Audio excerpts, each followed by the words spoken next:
up everybody and welcome back to the channel, you guys. I hope you guys are having a wonderful day, you guys. So for today's video, guys, I'm going to be giving you guys my top 5 recommended books, and these books I really love. And I also think that reading is it's great for everybody because the more you read, the more you know, and the better you are at talking, your speech improves just from reading. I just feel like not enough people read, so I want to encourage you guys to read if you guys don't read that much. I feel like reading is really important. So these are just my top 5 books that I recommend for everybody. Some of you guys have probably read these, some of you guys haven't, but they're really great books. I really recommend them. So let's just get started, alright? So the first book that I recommend is Fahrenheit 451. Some of you guys have read this, I'm sure. But it's pretty much just it's based in this futuristic society where no one reads books. Surprisingly enough, why the reason I'm making this video is because not enough people read books nowadays. But in this book, nobody reads books anymore. Actually, books are actually made illegal by the government. And the main character is this guy named Montauk, and he's a firefighter, but he's not your average firefighter. Instead of going out and putting out fires, he actually sets fires. And more specifically, he sets books on fire, so he destroys books, essentially. And so this guy in this futuristic society where no one reads, he meets this young girl, and she just opens up his eyes to how empty his life is. And so one day, before burning a pile of books, he steals one for himself, and he secretly reads it, and he just finds out he loves reading, and some crazy stuff happens. And I don't want to get too into detail because then I'll just ruin the book. So the second book I recommend is 1984. It's this great book. I read it when I was in high school. It's basically this it's set in this totalitarian society in London. The main character of the book is this guy named Winston, and he works at this governmental building. And there's 2 people that are important in the story. It's this one girl, her name is Julia, and Winston, he hates Julia, but he kind of fears her at the same time because she's really pretty. But she also seems like the type that to turn him into the police for not obeying whatever law. So he hates her just because he can't have her at the same time. It's really weird. It's really cool. And another person is James O'Brien. He's kind of like a party boss within the party, and he just seems really smart. And Winston, he always just wants to kind of be his friend. And so one day, Julia, the beautiful girl, she slips Winston a note saying that she loves him, and then they meet up in the countryside and they make love. They go through so many obstacles together. And then one day, O'Brien invites Winston over, and they have a dinner. And there, Julia and Winston confess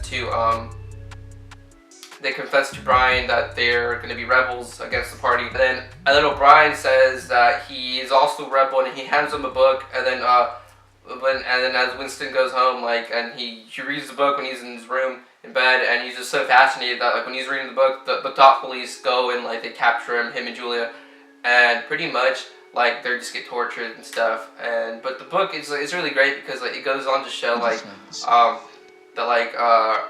totalitarianism, really it's trying to control people, brainwash people, but it has a positive message because it just goes to show it's very hard for governments to actually control and brainwash people to that extent. And then the third book is also not a futuristic book, but it's called Animal Farm. This book's also really great because it kind of links up how society works. It shows how communism doesn't work in a capitalist world, and the way to do it is it's like this farm that's run by humans, and they have actual pigs and dogs there, and then pretty soon the animals group together to take out the humans, and then the animals work for themselves, but then some of the pigs get greedy, and then they start controlling others. And then it gets to the point where the pigs start dealing with humans, another outside entity, or other countries in this case. They start making deals and stuff. And pretty soon, the book kind of shows how you can't really tell the difference between pigs and humans, and it just goes to show how greedy humans are, really. And it's just a great book, you guys. I really recommend it. So just take that one in mind. So the last 2 books that I recommend you guys, these are books that I read in high school. They really helped me a lot because they kind of like. Fourth book I recommend is Go Ask Alice, and this book is just like this diary of this girl like from the 70s, and then it just it's her life like as a drug addict, and she starts like when she's like 14, and then like so like she lives in this small town, or she lives in this town, and then she like moves away. And then one summer, during the summer, she comes back to the town and like she stays with her grandparents, and then she like meets up with some old friends, and she goes to a party, and then she just starts, and then they like lace her drink with like LSD, and then like from that night on, like she's just like hooked on to drugs, and then like just the whole story of her, just her life going on to drugs and like trying to get off drugs, and always getting back on drugs, and like she like goes homeless, and she starts like going around the country. And it's a super crazy book, and then unfortunately she ends up dying over an overdose when she's at home. But like it's really crazy because like she wanted to stop the whole time, but then she just couldn't because she's a drug addict.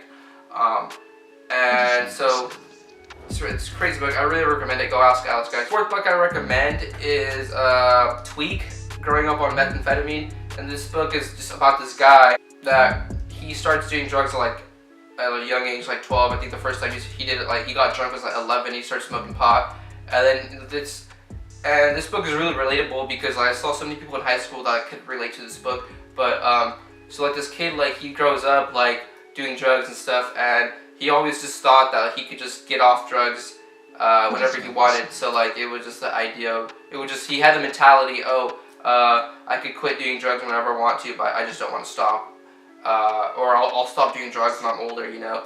But this kid, he just has that mentality, and then one day, he tries to get off drugs, and he has like a violent like relapse, and then that's when he realizes that like, it's gonna be a hard motherfucking like time trying to get off drugs, and then the whole book is just him like always trying to get off drugs, but then he can't, and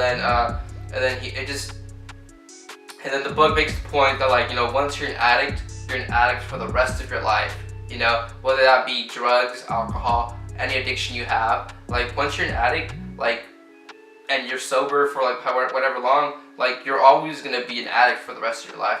So like these last 2 books that I recommended you guys, like these helped me like shape who I am today. I read these books when I went to high school, and I saw these, like characters in these books, and I saw them similar to like the people I knew in high school, and and I still like I kind of like know these people today too, where like they don't really do anything with their life. Like the people in high school that were doing drugs, like they're not doing anything with their life. So and like now, like I'm not a drug addict. I don't know, like the books just kind of like told me like not to do drugs basically, and they just helped me like just be aware of it, because it's like, once you do LSD for the first time, once you do acid, once you do cocaine for the first time, anything. There's always that possibility that, you're gonna fall trapped to it, So that's why this is a really great book for me. And just lastly, like, a book that I'm reading right now, it's called American Gods. There's like a Amazon series to it, and it's a really great book. I've only read like a chapter of it, so I'm not too sure what it's about, but it's just about this guy in America, and it goes on to like, I guess the point it makes is that like, the things that we believe in only have power because we believe in them. So it's kind of like, just for example, like X only has power because all these people believe in X, So it's like God or religion. So like God only has power because you believe in him.